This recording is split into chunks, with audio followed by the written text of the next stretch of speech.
Hello, welcome to our Praxis project and video. Our group, consisting of Kendra Barlow, Lizzie Bender, Braden Burko, Frankie Capello, and myself, Riley Barrett, was tasked with developing an awareness of, analyzing the situation with, and acting upon the issues concerning unfair wages and working conditions. Unfair wages and poor working conditions affects all of us, from the food we eat to the clothes we wear, and the devices we use each day and everything in between.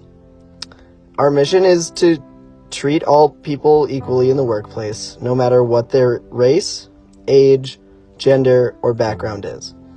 We strive to make sure that all people are hired justly by employers and that they work under acceptable conditions and livable conditions.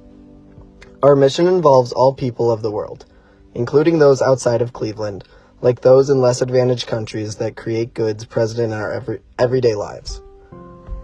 In order to accomplish this mission, we had to look at the world in a different way, find out where the issues occur, and attempt to aid the situation in an effective way. There are many misconceptions on this topic, mainly because the media and statistics only show the overall numbers of growth within our world. For example, many people point to the fact that the economy is growing and that there are low unemployment rates to dispute the idea of unfair wages and poor working conditions. However, as our research has shown, most of the people who benefit from this economic growth are big business owners, not the workers themselves. Also, this economic growth is mainly seen here in America, but the issues of our topic stretch around the world. For example, despite the U.S. abolishing slavery in 1865, studies show that there could be an estimated 46 million enslaved people in the world. Unfortunately, many of these slaves work for businesses which produce the items that we may see as necessities.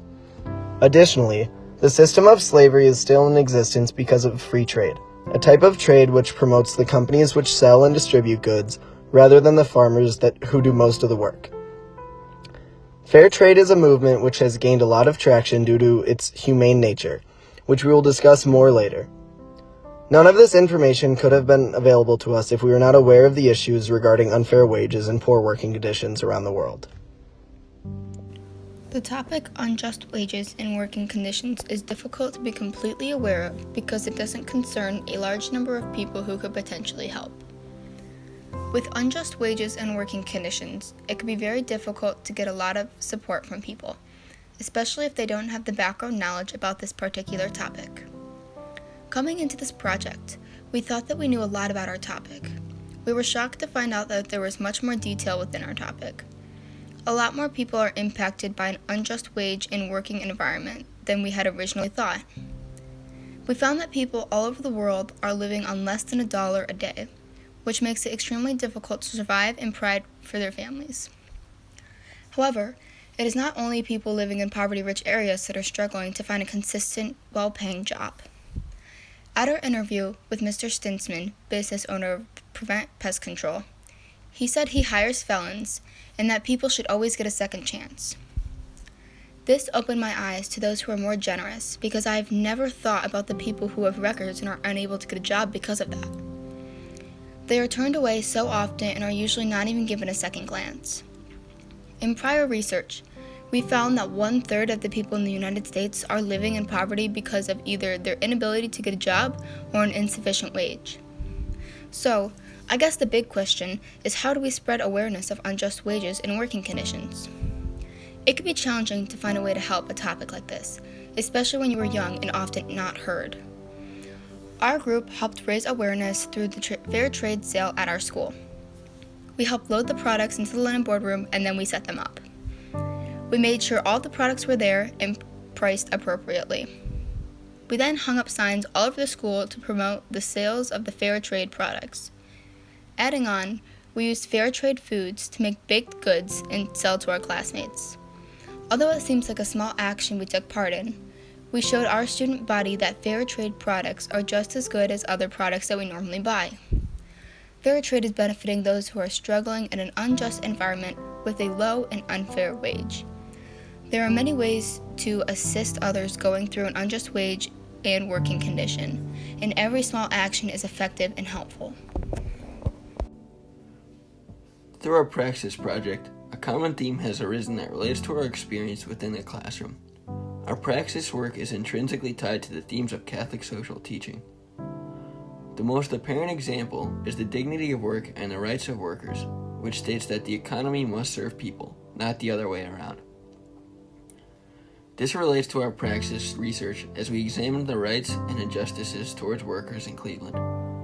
Throughout our interviews, we were shown the working conditions of blue-collar jobs within the U.S. We explored dignity as the workers of Jolly Pets were prideful in their jobs. They received $11 per hour, but were content with their work due to their working environment. The workers were happy to work at Jolly Pets as they felt at home among the other workers. When the dignity of work is forgotten, workers can face discrimination. This discrimination in the workplace can cause morale to crash.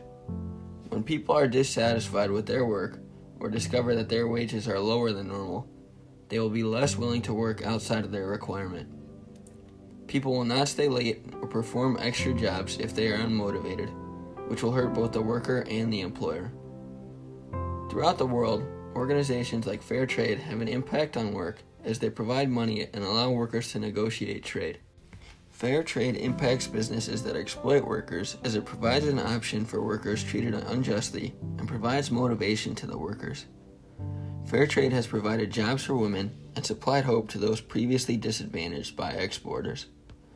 Within our Praxis work, we strive to recognize the dignity of all workers. We must make sure that all workers receive fair compensation for their work that they are doing. The workers deserve justice, as we believe that all people deserve to be treated equally. In relation to Holy Cross charisms, we explored both inclusiveness and option for the poor. When hiring workers, employers must not discriminate based on race or gender. Work should promote diversity and respect the qualifications of all types of workers. We must stand up for these workers who are discriminated against and give them better jobs or just compensation. In supporting less fortunate workers, like those who participate in fair trade, we support the poor and vulnerable so they can avoid exploitation by buyers. Our topic tackles the injustice of wages and working conditions. There are many stereotypes in the workplace, and people are paid differently due to their age, race, gender, or background. For our action response, we wanted to find ways that we could actually make a difference as teenagers, instead of just donating money to a cause, and help actually fight the injustice. From religion class, we learned that actually doing an act of service changes from just charity to justice. So to make this step up from charity to justice, as a group, we linked up with the Peace and Justice Club at Gilmore to run the Fair Trade Day. Fair trade is trading between different companies in developing countries to ensure that farmers who produce the goods are paid equally and fair. This organization ties in perfect with our Praxis topic, and it was the perfect thing to help with for our action response. To help promote fair trade, we made chocolate chip cookies or chocolate banana muffins made with fair trade chocolate, sugar, and vanilla. Using these different products helps support what fair trade is and how as students we can actually make a difference. Not only did we bake, but we also helped work with the different vendors from One World, Mayan Hands, and the Interreligious Task Force, or IRTF. We got to see what the farmers in developing countries make by hand by the assortment of jewelry, handbags, and other accessories. But most importantly, we got to see the chocolate produced and harvested by the farmers. Being able to know that as teenagers in high school, we can make a difference in developing countries is such a great feeling. Not only did our action response benefit the farmers who produced the chocolate, sugar, vanilla, and other products, but it also benefited the greater Cleveland community by making more and more people aware of the difference they can make by using products to ensure fair wages to farmers. We hope that spreading the word about fair trade within Gilmore will continue to spread to the community and then help those within Cleveland. As shown through our research, since the 1980s, many companies have succeeded in lowering its death rate, both by spending to improve health on the job and by discovering, developing, and adopting ways to save lives. Having a large decrease of deaths in the workplace helps ensure that the workplace is safe and has conditions that will respect one's life. Not only does a safe environment ensure a safe life, but fair trade also shows how farmers are guaranteed equal and fair pay when their job is done. In conclusion, our action response was a direct way to make an act of justice to fight unjust wages and working conditions by supporting fair trade, ensuring that the farmers were given equal and fair wages, and that they were treated fairly at their workplace. Praxis has taught our group so much about not only our topic of unjust wages and poor working conditions, but also how to be selfless and to have faith. We have learned to be grateful for the things that we have been given in life and resources and rights we haven't had to fight for. We have learned more about our topic than we ever expected. We have become more thankful to go home to a family that loves us, to go home and know that there will be food waiting for us. We are more thankful than ever that just to have a place to sleep at night and actually call our home. From learning all the negatives, such as learning that the minimum wage is not enough for one person, let alone a whole family, to learning all the positives, such as meeting Rob Mayovitz and learning that there are business owners out there who actually care for their employees' well-being and don't discriminate against them for difference. It has been a mind changer. Many people do not have sufficient background knowledge about our topic, and although it seems like an obvious topic that everyone knows something about, there is so much more to it. That means that this issue needs to start local before it can become global. Spreading awareness in our community about unjust wages and poor working conditions to everyone is always an area of concern for those we are telling, because this topic relates to everyone who has a job. Coming into this, we were unsure of what to expect about our topic, and now we have finally neared the end, and we realize what Praxis really is and what our topic means. Praxis is more than just having to do with common or uncommon problems in the community.